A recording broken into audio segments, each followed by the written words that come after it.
The film starts in 1980 in a small town. A girl named Emily is babysitting two children, Mark and Marina. Mark is terrified of an imaginary monster living in his closet.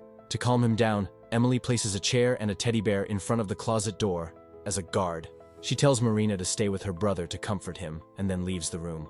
Once alone, Emily heads to another room, turns up loud music, and starts dancing. Suddenly, she hears the garage door open. Panicked, she starts cleaning the house quickly, thinking the homeowners have returned early.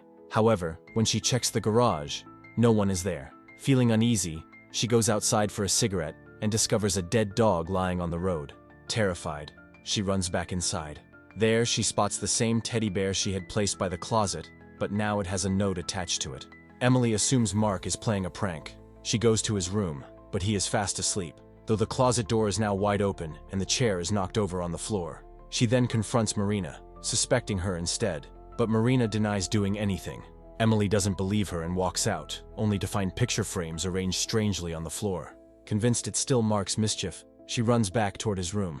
She finds the teddy bear again with a second note. Once more, the chair is overturned and the closet is open. As she starts picking up the picture frames, she feels a door slowly opening behind her. She checks, but the hallway is empty. However, the audience sees a figure passing behind her. She rushes to Marina's room and is horrified to find Marina tied up with a cloth over her mouth. Terrified, Emily runs downstairs to call the police, but the phone line has been cut. Suddenly, the TV turns on, showing a creepy video of a masked man holding a note. She notices a camera set up nearby, and in that moment, the masked man appears behind her. He attacks her with a knife and kills her. The scene then jumps forward a few months. A girl named Dena returns to the town after a long time. She runs into an old friend, Chad, who starts annoying her by filming her with a camera.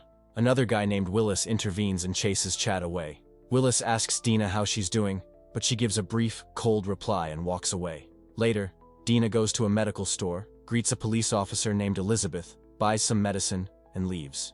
On the other hand, the town's sheriff, Arnold, finds a parcel sitting at the entrance of his house. He takes the box inside, and when he opens it, he finds a remote control, which leaves him feeling worried.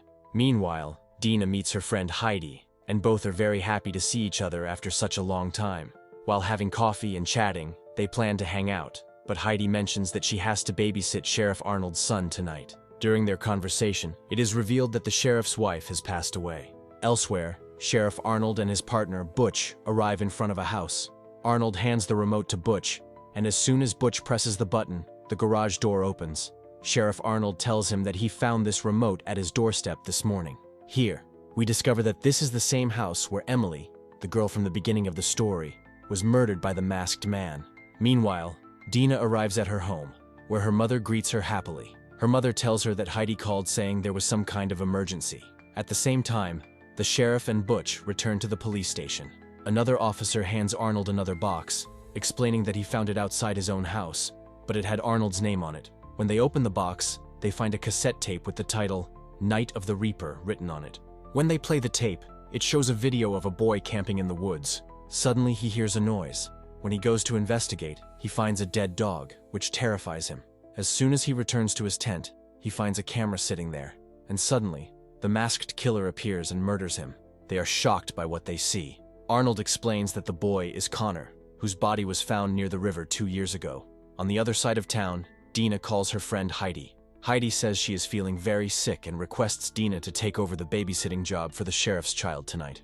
Dena agrees to help. In the meantime, Arnold and Butch are driving when they see Officer Elizabeth standing on the road, looking at a dead dog. She says it looks like it was hit by a car. A short while later, the two men reach the woods where Connor died.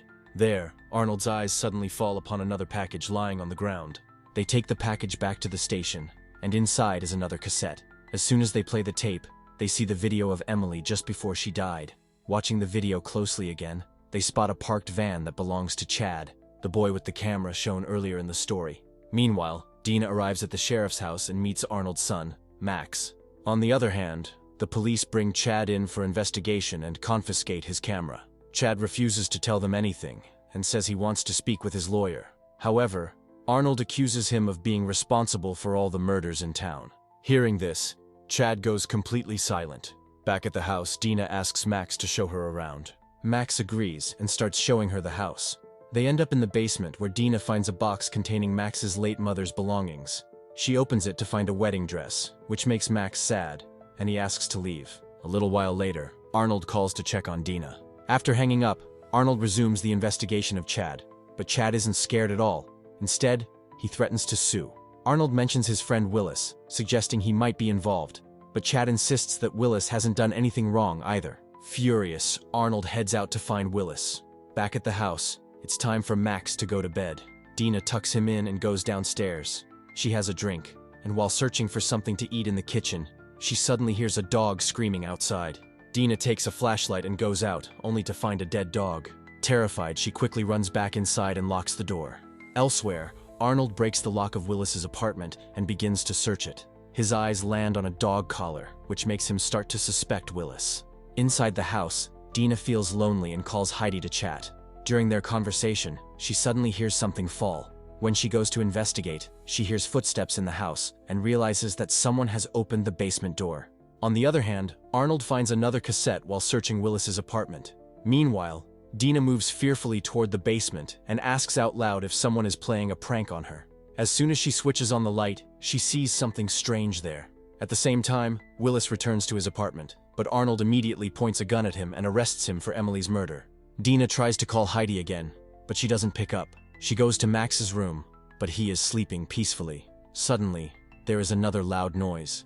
When Dena goes to check, she sees a newspaper clipping about Max's mother's accident pasted over her portrait. Dena runs to the living room just as she hears the sound of glass breaking upstairs. She goes up to investigate and discovers the sound came from Arnold's office. At the station, Arnold arrives with an injured Willis, and Chad is subsequently released. Arnold goes into a room and plays the cassette he found at Willis's apartment. The video reveals that Arnold's wife didn't die in an accident. She was also murdered by the masked killer. Seeing this, Arnold becomes consumed with rage. Back at the house, Dena enters the room and sees the broken window glass. Her eyes fall upon a board showing that Arnold had been investigating this killer for a long time. Suddenly, she hears footsteps and immediately calls 911. Elsewhere, Arnold asks Willis where he got the video of his wife's murder. Willis explains that he was simply told to deliver the cassette to Arnold. Suddenly, Butch informs them that there is an emergency somewhere.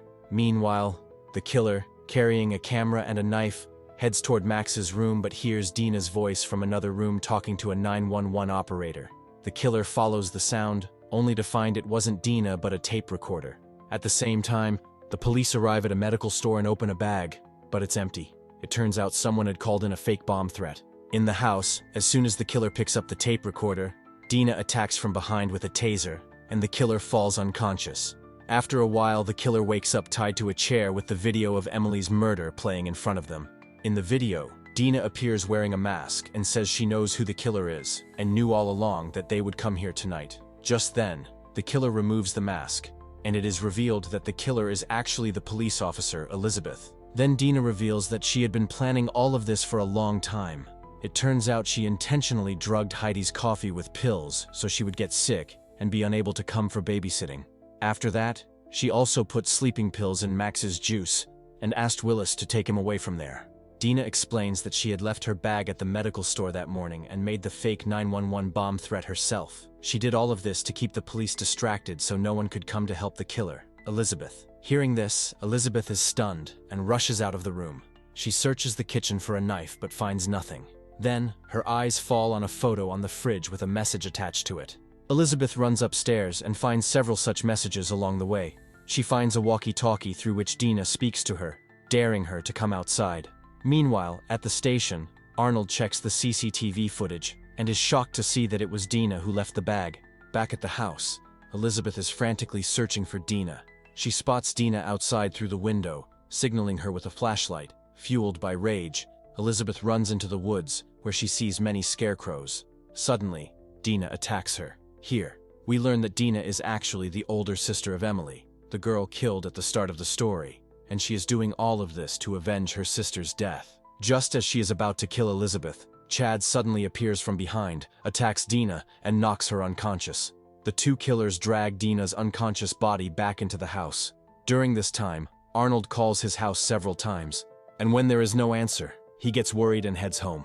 When Dena regains consciousness, she sees Chad treating Elizabeth's wound. They hear a voice on Dena's walkie-talkie, and she tells them that her friends are coming to help her. Chad angrily snatches the walkie-talkie, but suddenly Elizabeth fires a gun, kills Chad, and lunges to attack Dena. A little while later, Dena wakes up to find herself tied to a chair with the video of Emily's murder playing in front of her. A camera is set up nearby, and Elizabeth tells her that she will kill Dena slowly and painfully, just like her sister.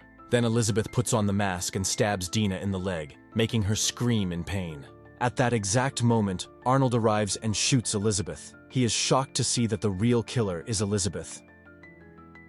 He fires again, finishing her off. In the final scene, Dena and Arnold are seen sitting together at Emily's memorial, and the story ends there.